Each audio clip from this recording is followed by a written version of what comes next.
ابن ماجہ ابن عباس رضی اللہ تعالیٰ عنہما سے مروی ہے کہ حضور اقدس صلی اللہ علیہ وسلم فرماتے ہیں، جس نے مکہ میں ماہ رمضان پایا اور روزہ رکھا اور رات میں جتنا میسر آیا قیام کیا تو اللہ تعالیٰ اس کے لیے اور جگہ کے 1,00,000 رمضان کا ثواب لکھے گا۔ رسول پاک صلی اللہ علیہ وسلم فرماتے ہیں کہ جس شخص نے مکہ میں رمضان شریف کا مہینہ پایا اور پھر اس نے روزے رکھے اور رمضان شریف کی راتوں میں مکہ میں ہی اس نے قیام کیا، رات کے وقت اس نے اللہ کی عبادت کی، تراویح وغیرہ پڑھی، اللہ کا ذکر و اذکار کیا، اللہ کی رضا کے لیے اس نے نوافل پڑھے، تو رسول پاک صلی اللہ علیہ وسلم فرماتے ہیں کہ مکہ میں اسے 1,00,000 رمضان کا ثواب عطا کیا جائے گا۔ اور جگہ اتنا ثواب نہیں ہوگا مگر مکہ میں جو ہے 1,00,000 رمضان کا ثواب ہوگا، اور ہر دن ایک گردن آزاد کرنے کا ثواب، اور ہر رات ایک گردن آزاد کرنے کا ثواب، یعنی ہر دن میں اس کے جس طرح ہے نا کہ ایک بندہ جس پر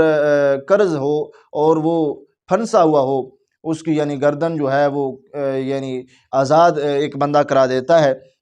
جس طرح وہ مقروض شخص سے سارا قرض ایک بندے نے ادا کر دیا تو اتنا اسے ثواب دیا جائے گا، یعنی اس کی گردن آزاد کر دیتا ہے تو اتنا جتنا ثواب اس کے حصے میں لکھا جائے گا اتنا ہی اس شخص کے دن کے وقت بھی اور رات کے وقت بھی، کہ جس نے مکہ میں ماہ رمضان شریف کا مہینہ پایا اور اس نے پھر عبادت کی اور رمضان شریف کا روزہ رکھا، اس کو دن کے وقت بھی اتنا ثواب دیا جا رہا ہے کہ ایک گردن آزاد کرنے کے برابر اسے ثواب دیا جا رہا ہے، دن کے وقت اور رات کے وقت بھی۔ تو آگے رسول پاک صلی اللہ علیہ وسلم فرماتے ہیں کہ